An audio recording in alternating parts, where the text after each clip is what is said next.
Houston স্টেডিয়ামে যেন এক মহাকাব্যিক লড়াইয়ের সাক্ষী হলো ফুটবল বিশ্ব। ব্রাজিল আর জাপানের মধ্যকার শেষ ৩২-এর এই ম্যাচটি কেবল খেলার মাঠের যুদ্ধই ছিল না, ছিল স্নায়ুচাপ, নিদারুণ অনিশ্চয়তা আর শেষ মুহূর্তের রোমাঞ্চের এক অনন্য মিশেল। প্রথমার্ধের ২৯ মিনিটে সানোর এক বিধ্বংসী শটে যখন ব্রাজিল পিছিয়ে পড়ল, তখন গ্যালারিতে উপস্থিত সেলেসাও সমর্থকদের চোখে মুখে নেমে এসেছিল শঙ্কার ছায়া।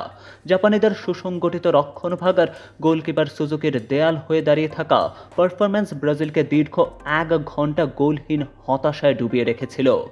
দ্বিতীয়ার্ধে মাঠে নেমে যেন নতুন করে প্রাণ ফিরে পেল ৫ বারের বিশ্ব চ্যাম্পিয়নেরা। অ্যান্দ্রিকের মাঠে নামার পর খেলার গতি ফিরল, আক্রমণের ধার বাড়ল কয়েক গুণ।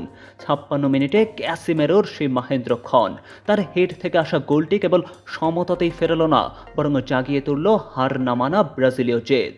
একের পর এক আক্রমণ আর জাপানের গোলরক্ষকের অবিশ্বাস্য সব সেভে ম্যাচটিকে নিয়ে যাচ্ছিল ট্র্যাজেডির দিকেই। ইনজুরি টাইমের ৬ মিনিট যখন গড়িয়ে শেষ মুহূর্তের পথে ড্রয়ের দিকেই যখন ম্যাচ ধাবিত হচ্ছিল, ঠিক তখনই ঘটল সেই অভাবনীয় ঘটনা।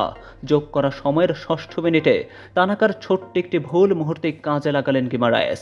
নিখুঁত এক থ্রুপাস বাড়ালেন মার্টিনেল্লির উদ্দেশ্যে।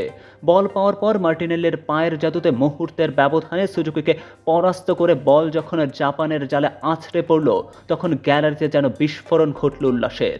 ২-১ গোলের নাটকীয় এই জয় ব্রাজিলকে পৌঁছে দিল শেষ ১৬র মঞ্চে, যেখানে তাদের জন্য অপেক্ষা করছে আইভরি কোস্ট কিংবা নরওয়ের মতন কঠিন প্রতিপক্ষেরা।